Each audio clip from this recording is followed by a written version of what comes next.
Welcome to Mix in America Season 2. That's right, this is the second season of Mix in America.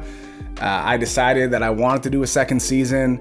Main difference will be you can see me now. If you're watching on YouTube, I am recording video for all of these, hopefully all of them for me, for the conversations I have. They're all going to be video as well. So if you're listening on Apple Podcasts or Spotify or anywhere else you're listening to a podcast, you can also watch the video on YouTube. If you want to see me for some reason, maybe you're just curious on what I look like. If you don't know me and you're like, oh, I've been listening to these podcasts. The guy says he's mixed. What does he look like? This is what I look like. I will say this is the lightest I normally am. Minnesota winters got me looking real white.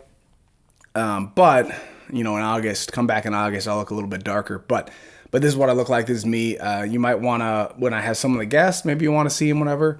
So you can always watch the videos on YouTube. But also, if you just listen to the podcast, audio only, that's fine too. But this is season 2. I titled this episode specifically, It's Not Over, because this podcast is not over.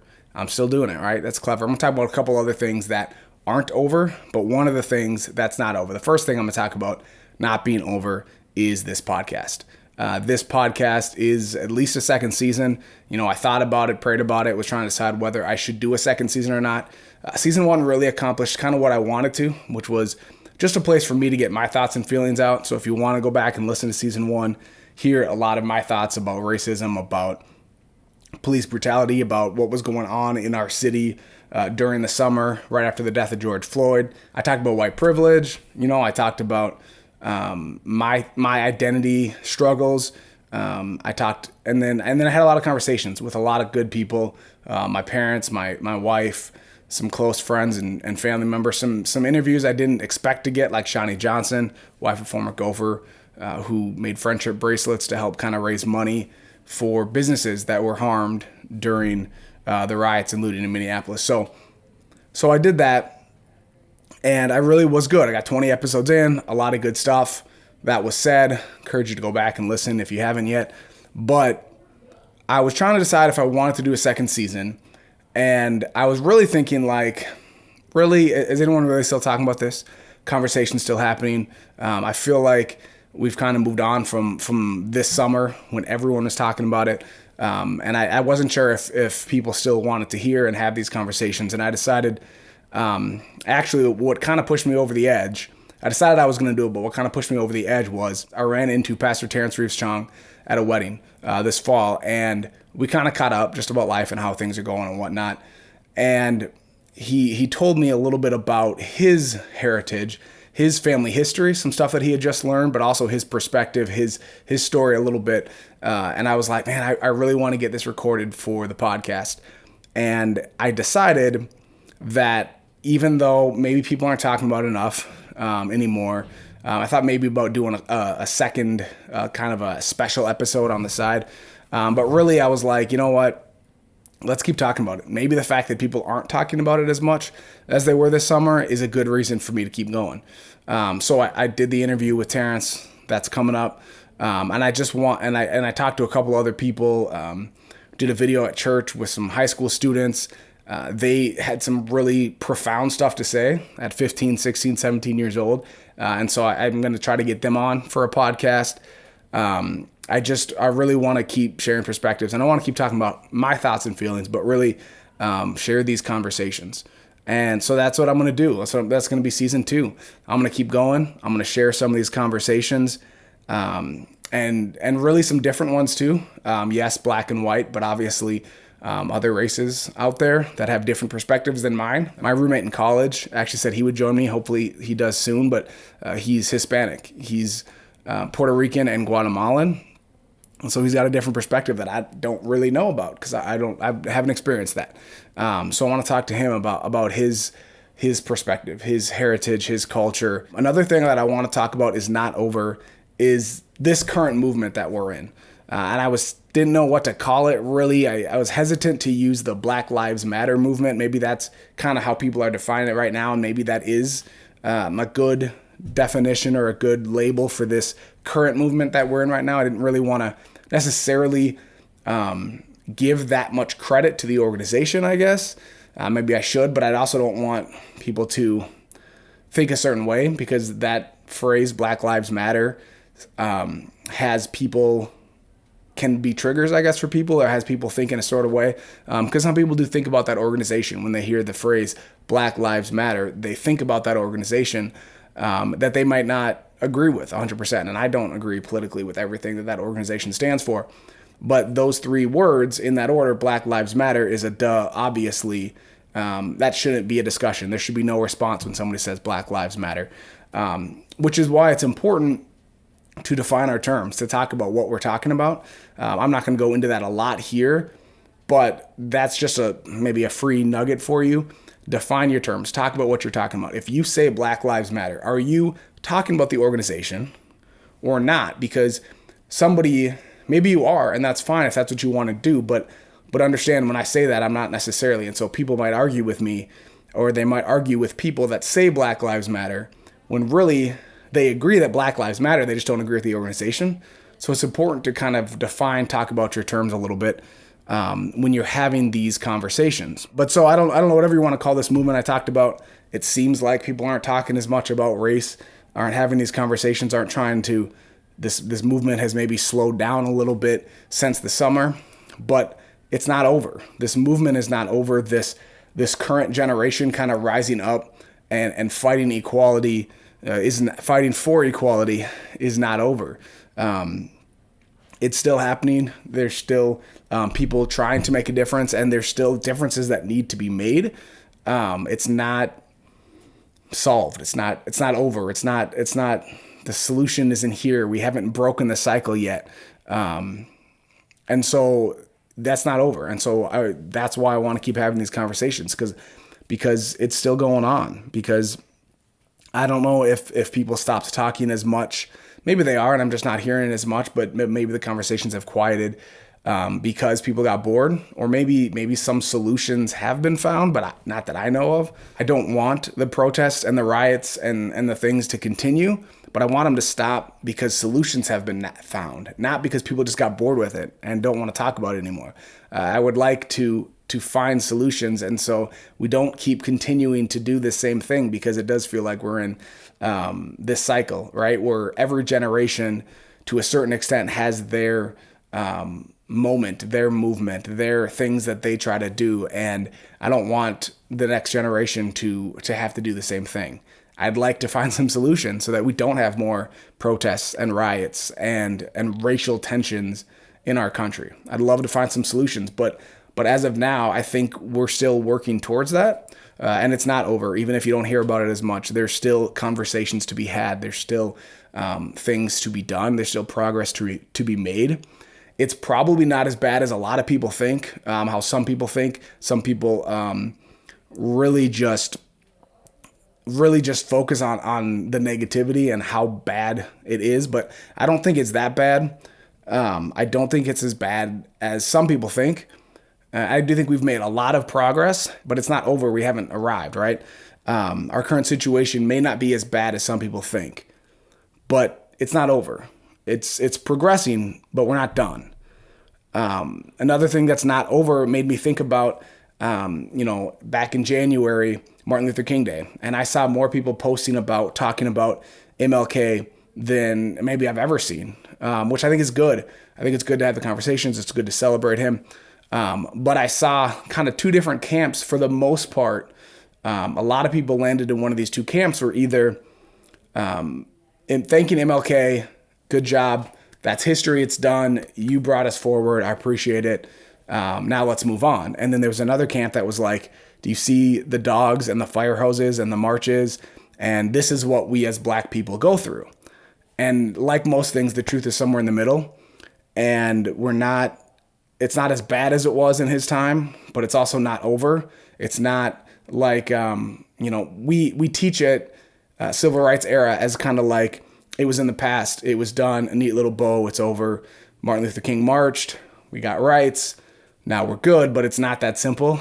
Everyone in life, we like a neat little bow on things. We like conclusion to move on to the next thing, but that's not how life works most of the time.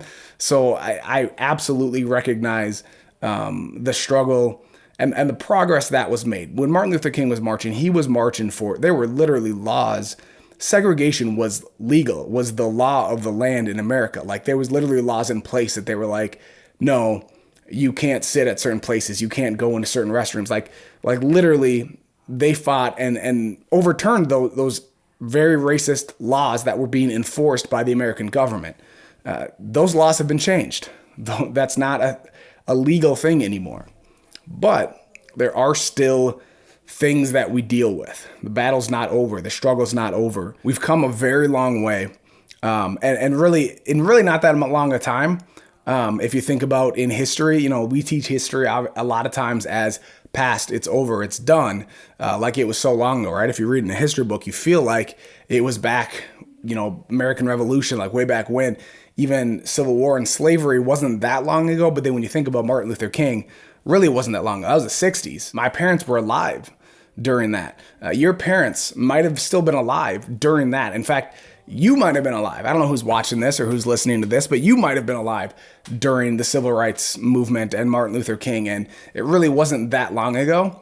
But we've made progress. But we have moved from that. We're not still in that same place where Martin Luther King was marching. And I think both sides, again, people that are still kind of mad about it and still think we're just as bad as we were then, and then the people that think, oh, that was a way long time ago and this is done. But at that time, we've made progress. There were literal laws in place that he fought and marched to overturn.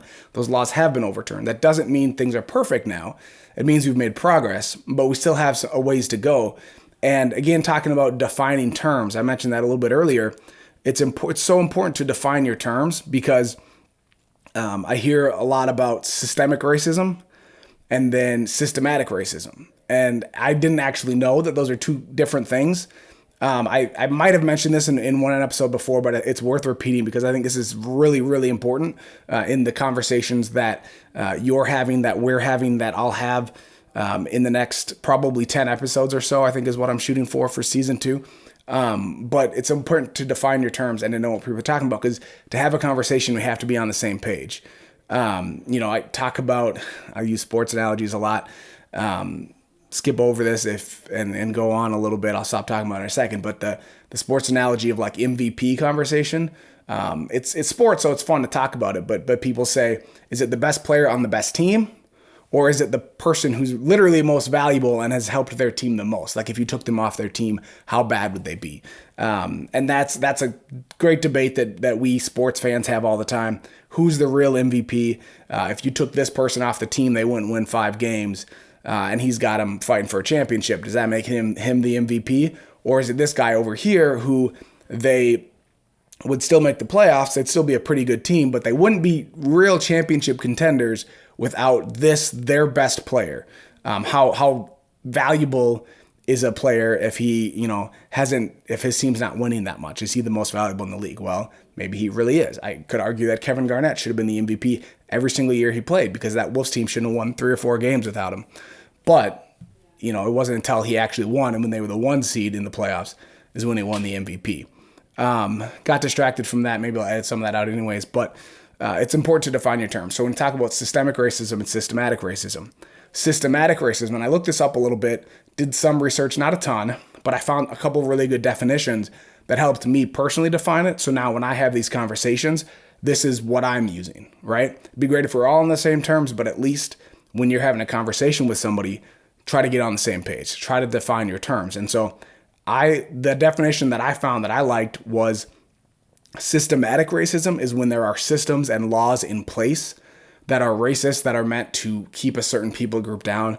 In America here, we're talking about black people, minorities in general. But systematic racism is what Martin Luther King fought for. That's what he marched for. That's what they did, their protests and their sit-ins. That's what he was jailed for. Because there were literal laws in place. This country, when they wrote all men are created equal, they didn't really believe it at the time. Obviously with slavery. So that's, and then beyond slavery, don't think like racism ended and that black people were then equal in America after slavery ended. There was a lot of hurdles still to overcome. Like I said, even the laws in place, as few as 60 years ago, it wasn't that long ago, when there were literal laws in place. But then systemic racism from what I found here and the way that I define it is the results, the lingering effects of those systematic racist laws, right? So systemic racism, when I say, when I say systemic racism still exists to a certain extent in America, I don't mean there are laws in place that are keeping minorities down. I believe that there are still lingering results of the unjust laws that have since been changed, but the effects keep going. They keep going because, if it was illegal for my parent to hold a certain job, then I'm at a lower place in life, or I start from a further back place in life. Laws that unjustly incarcerated black men and then created more fatherless homes. And then you have a generation of black men growing up without fathers. How do you think that's going to affect them? Well, they're going to end up in the same system that put their dad in jail. You see that happening quite a bit in America still. So I believe that, and then I believe there are still lasting results of systemic racism, of the racist laws that were in place. And, even things like there aren't a lot of black CEOs. Well, black people have not been reaching for those jobs as long as white people have. And so they've over time created, networks, people together. They've been generational wealth, that kind of stuff. That can be, in my mind, systemic racism that I think is still a problem in America. And I don't know if we can completely get rid of systemic racism. I think it'll take a while, a really long time. I think generations to, like we're talking about the generational wealth, and it's going to take time. I think that's a lot of our current struggle is the lingering effects of laws that are no longer in place, which I think is important to define because then, one, it just helps with communication. People arguing that systemic racism does or doesn't exist. Some people are saying systematic racism doesn't exist. That's what they're actually talking about. They're just using the word systemic. And so there are people that think that they're using the word systemic, they mean systematic, and they still think it does exist.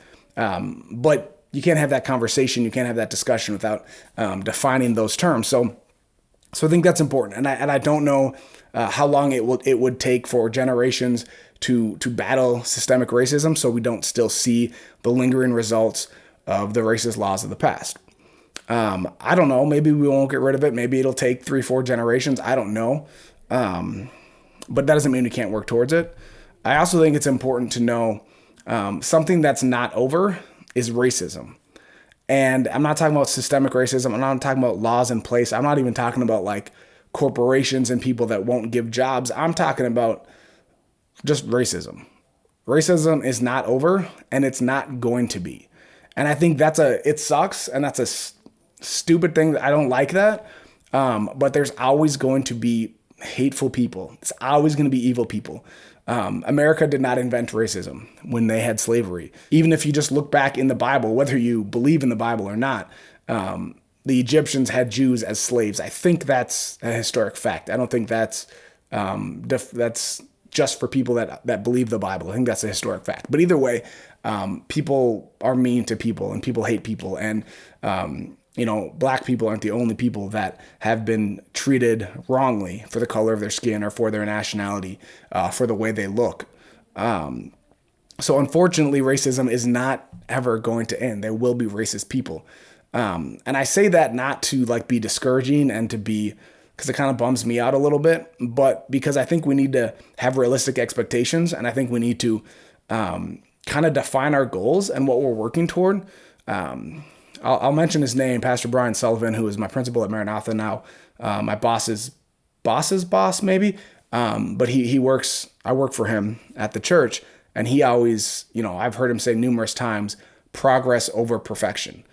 Some of us want perfection so bad, not just in this area, but in a lot of different areas. We want perfection so bad that we don't ever make progress because we're expecting perfection and we talk about it forever and never actually do anything because we want to make sure we have this perfect plan. Or sometimes, I do this sometimes. I get overwhelmed with a task and I throw my hands up and say, It can't happen. I'm done. I'm not even going to try.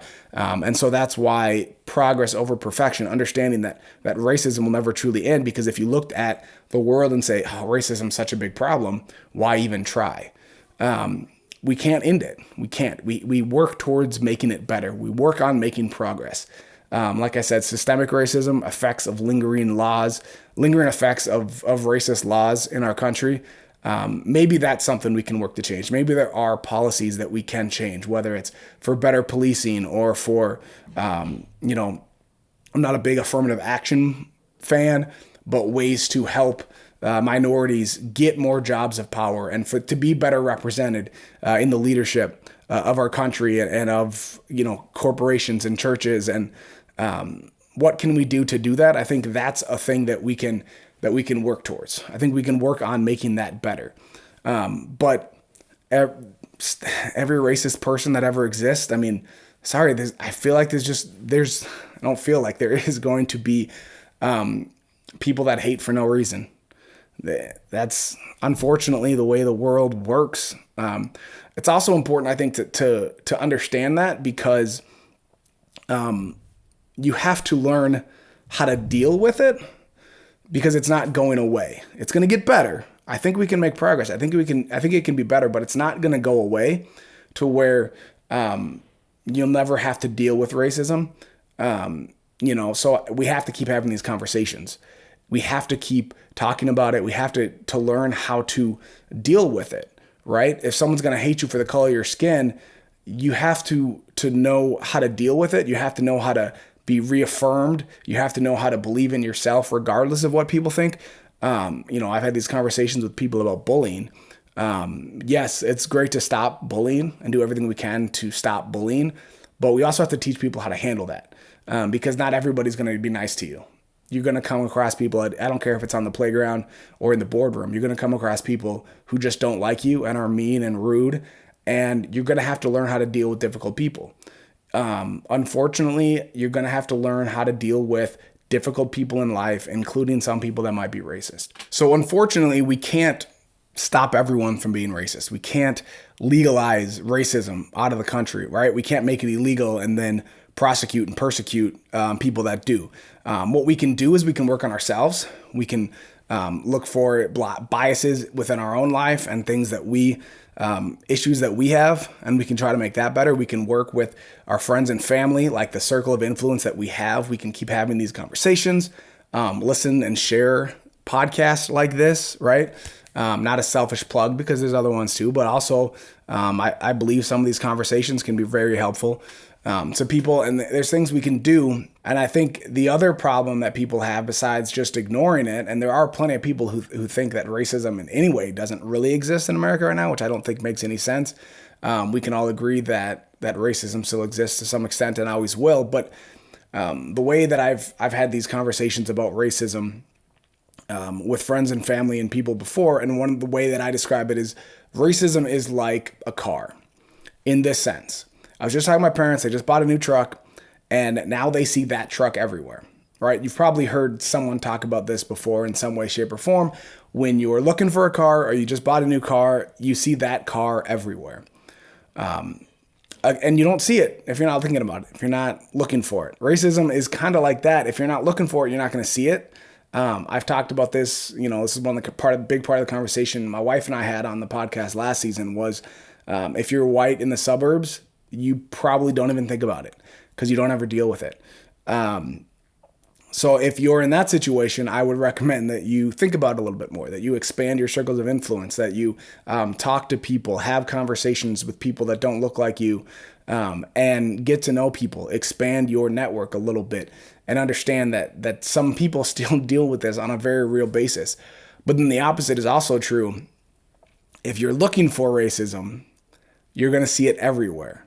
I know people who they think everyone that's ever been mean to them or looked at them funny or cut them off in traffic or done the littlest things, they say it's because they're black. They say it's racist. They say that the person's racist. And I want to challenge those people. If you see it everywhere, then stop looking so hard. Not because I don't want you to call out the problem and try to fix it, but because that's not a healthy way to live your life. if you are black and you think everybody hates you because you're racist, it's tough. And you think everybody hates you because they're racist, that's a tough way to live your life. There's enough burden of actual racism that exists. You don't need to add more to it. And you don't need to call out people for being racist when a lot of times they're not. It can only fuel the fire. It might only make things more difficult. So, like I said, if you're looking for racism, if you see it all the time, you're probably looking too much. If you don't ever see it, you're probably not looking hard enough. And like most things in life, the truth is in the middle. And that's what we try to be balanced in a lot of things, in just about everything, really, to not go too far. Everything's racist, not go this way. Racism doesn't exist, because it does. It might not be as bad as some people think, but it still exists. It's still happening. And it's still something that we're always going to have to deal with to a certain extent. But how can we make progress? Those are the conversations that we need to have is, how can we make progress? How can we help a little bit? What can I do to help? One of the things that I can do in my own life, besides having conversations with friends and family and expanding my own, network, my own circle of influence, but this podcast, hosting these conversations, trying to get out, my thoughts and feelings, not because I have all the answers, but because it's continuing this conversation. A lot of my thoughts and feelings didn't come from book learning, didn't come from reading a book, but from conversations that I've had with people. And you've heard some of those, and you'll hear more of those on this season. But this is one thing that I know that I can do to help. This is not going to fix racism. This is not going to solve the world's problems, but it'll help. And again, progress over perfection. The other thing that's not over is Black History. It's March now. And I thought about launching this podcast, season 2, in February for Black History Month. And I thought about it, and I could have gotten it out in February. But I intentionally waited till March because to me, it's important that Black history and these conversations continue after February. One of the things that always stood out to me, and I don't know if McDonald's still does this, but I remember in high school going to a McDonald's in February, and multiple McDonald's, it was everyone I went to. During February, they had posters up that said 365 Black. I was like, cool, but you only have those up in February. So let's support the Black community, Black history all year round. Let's not stop in February. So I wanted to continue these conversations and launch this in March. And it might hurt from a marketing standpoint. It might have been smarter to launch it in February, but I want to be intentional about continuing these conversations after February, about having these conversations in March and April and continuing throughout all the year. I personally wish we didn't have to have a Black History Month. I'm coming around a little bit because there is definitely value in Black History Month, but I wish it was just part of history. I wish we didn't separate it and pull it out like it's different. Because I think, the history, the role models, the inspirational, the leaders, the inventors, that should be just part of history, of life, of conversations that we have. And I wish that it didn't have to be separated as Black history. But maybe that's where we are now. So I'd rather have it than not and just never have Black history. But can we continue the conversations after February? That's important to me. The other thing, Black history is not over because we're still making Black history. I tried to get last year. Target had a shirt that just said, "I am Black history." And my cousin, if you heard him on the podcast last season, Kellen, he had a shirt. He got one of those shirts and actually did a photo shoot. He works for Target corporate, and he was part of their campaign. And I wanted one of those shirts so bad, and I couldn't find it. Maybe I was just too late to the party or whatever. But I love that. One, because he's mixed like me, and he's like, I don't care if you don't think I look Black enough to be Black history. I'm proud of my legacy, of my family history, of where I came from, and the history that I'm still making. And that's so important to me, to keep making history. I don't want you to observe Black History Month and read about all these people that did stuff in the past. I want you to go out and make history. It's good to celebrate history and learn from history. But more importantly, keep making history. Be a leader, be a role model, change the world. And if you have to see somebody that looks like you, do it first, right? I've had conversations with people about, having a Black president with Barack Obama, and now a Black female vice president I believe she's Indian too, Kamala Harris, and what that representation means. If you need to see somebody do it first, and you use Black history to celebrate inventors and doctors and leaders and politicians and all these people, if you need to see them do it and have that role model, that's great. Look up to them. If they have to look like you, then great. I think you can have leaders and examples and role models that don't look like you. That's fine too. But more importantly, even, you don't even need those people. You don't need to see somebody do it first, right? So many of us are looking for the trail on where to go and what to do and how to lead this life. But God didn't call us to walk a trail. He created us and called us to be trailblazers. So yeah, it's great if you see someone do it first and you want to follow in their examples, but I want to encourage you, don't wait for somebody else to do it. And certainly don't wait for somebody that looks like you to do it. If you have never seen a Black or a female or Asian or Hispanic or somebody like that looks like you accomplish this thing, who cares? Just go out and do it. Don't be limited by what you see. If God puts something on your heart, go out and do it. Go change the world. Go, instead of looking for a role model, go be the role model. Instead of looking for an example, go set an example. So I'm not saying don't have role models, don't have examples set for you, but don't worry so much about finding an example. Instead, focus on setting an example for other people. If you can't find an example, if you can't find a role model, then go be the example. Go be the leader. Go be the role model that you were maybe looking for, and go be that for somebody else. And this isn't limited to just Black, even though, we're talking about race, we're talking about Black history, coming out of Black History Month, but regardless of the color of your skin, regardless of your gender, go do it. Don't wait for somebody else to do it first. Don't wait for a trail. Go be a trailblazer.